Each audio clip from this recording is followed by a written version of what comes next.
Hi guys, welcome back to Awaken. Welcome if you're new. I'm Emma and I make videos on intentional living, minimalism and life organisation and planning.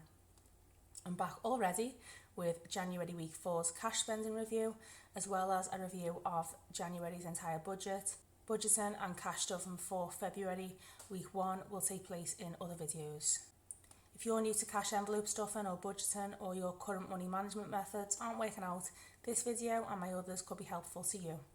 So let's start with my cash expenses folder.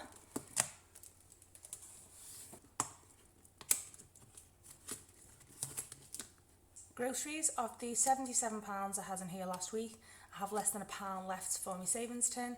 I called into Aldi for my weekly shop and around £15 did go towards some snacks and some breakfast bits for Bella's sleepover at the weekend.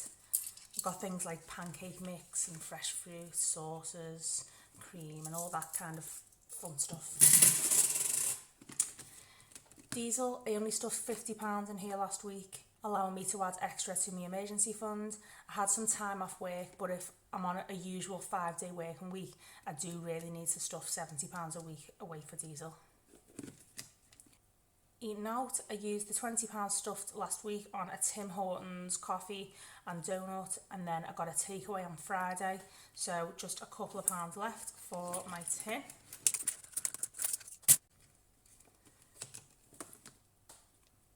Kids' pocket money, Bella had nothing left of her £20 for the month last week, apart from some money she'd put into a savings tin. Car cleaning, used it all up on 2 valets, so there's nothing left in here.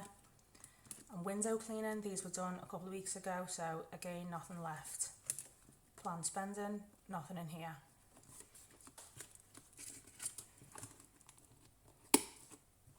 Onto sinking funds now.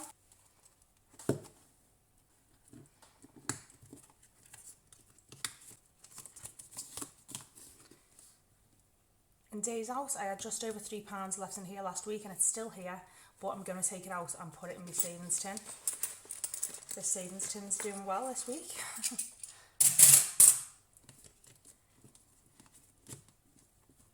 In gifts, I had nothing left in here last week of my £80 budget for the month, which isn't ideal because, as you know, I have a few family birthdays in February. Health, the £50 of stuff's in here this month remains untouched. I've not needed any prescriptions or dental care. Clothing, nothing left last week of my £100 stuff for the month.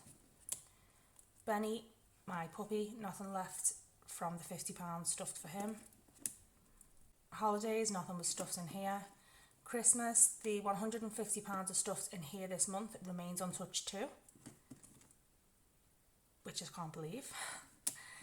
Miscellaneous, I had £5 left in here last week, but this was used towards some bits for Bella's birthday sleepover from Home Bargains.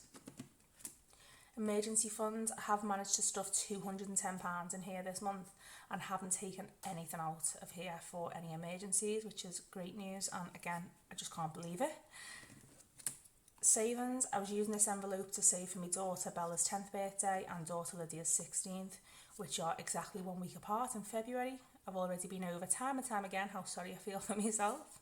By this time last week, I'd used all £200 stuff this month for deposits, cupcakes and decorations, so this was and still is empty.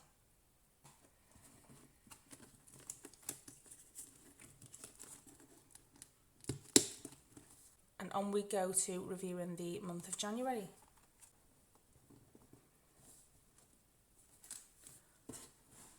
So I've already gone ahead and filled out my actuals after going through my online banking app and weekly reviews against what I budgeted. Fixed expenses, now I saved a few pounds on water, utilities and car insurance, but then I got stung by a whopping bill of £106 from BT, £46 more than expected and budgeted.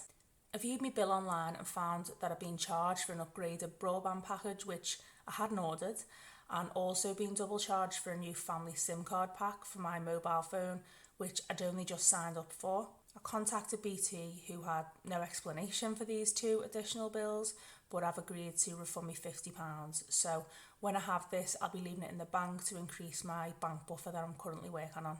I had £43 left in my bank buffer last month, £13 has been used to cover this BT bill, which put me over budget, leaving me with a £30 bank buffer now.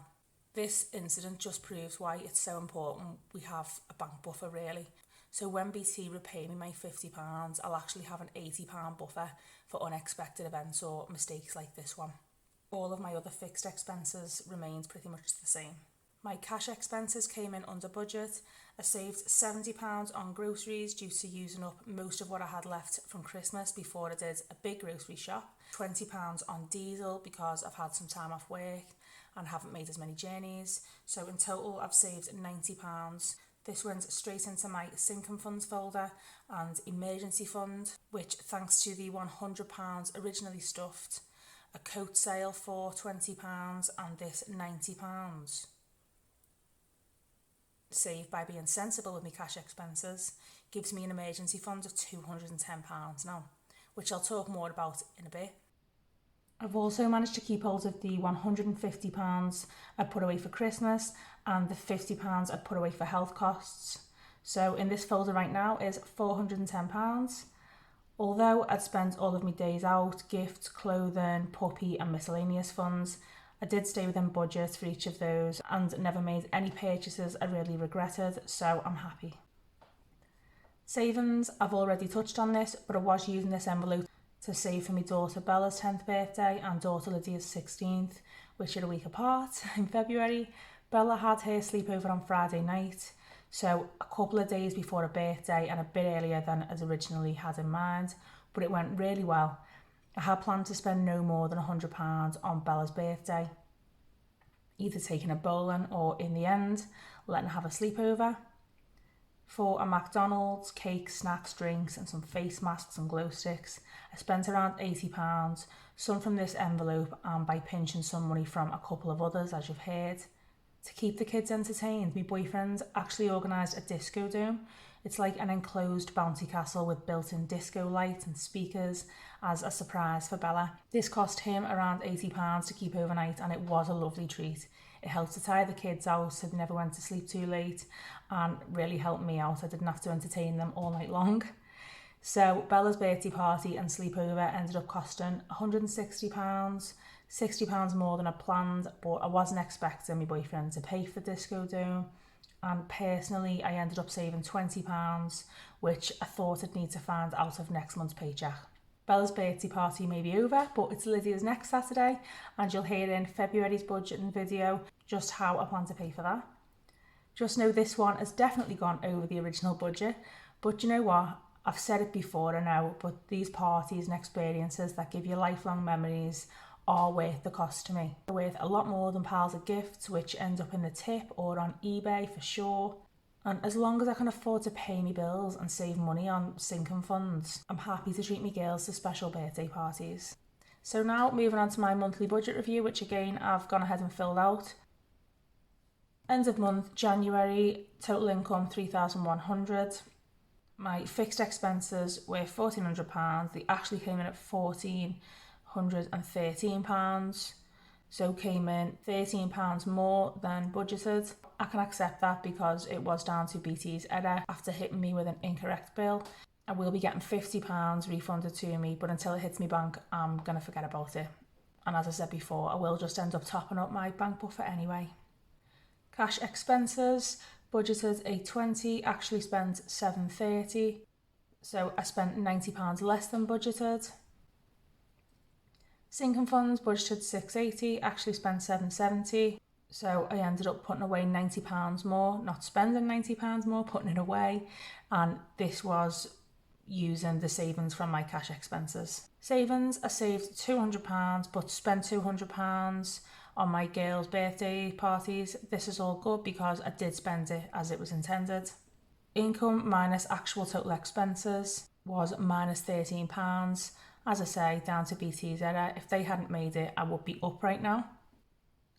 You'll know if you've been following me in my weekly videos that I sold a coat on Vinted for £20, but I did go ahead and put this straight into my emergency fund. Roll over to next month. There is none. Leftover balance is still minus 13 because I'm not taking money out of my emergency fund wanted to put in there. Unless, of course, there is an actual emergency, and this just isn't one. I could handle this £13 loss because I'd built a £43 bank buffer last month. But this, as I said before, is now down to £30. I've made a note here that BT owe me £50. Overall, I think I've had a great start to this new year financially. Having £410 left over saved in my sinking funds is such a huge accomplishment for me. I honestly cannot remember the last time I had this much money left at the end of any month. It's got to be like over 10 years ago. The reduced anxiety and increased security I feel now makes all the "no Emma, you don't need that," "sorry I can't make that trip," "no kids, you've had enough," just all worth it. Yes, it is hard to let people down, especially your kids, but sometimes giving into these unnecessary purchases or agreeing to do things we just can't afford means that we're letting ourselves down and putting ourselves under so much additional pressure. Not buying something or going on a night out with your mate won't keep you awake at night, but not being able to afford your bills or worrying about these events I'm now saving for, like Christmas, or when I need emergency dental treatment, for example, definitely used to keep me awake. I'm so excited at the thought of these funds growing and seeing how much better I feel for it. And hopefully seeing my progress will help those of you who only know how to say yes to everything. I've been there and you are not alone. Feel motivated to learn to say no more and reap the rewards as I now am. I hope you've enjoyed this video and found it helpful and insightful. Let me know by giving me a like or by sharing your thoughts in the comments. Hit the bell and subscribe button for more content like this and on planning and intentional living. Thanks for watching, guys. Bye for now.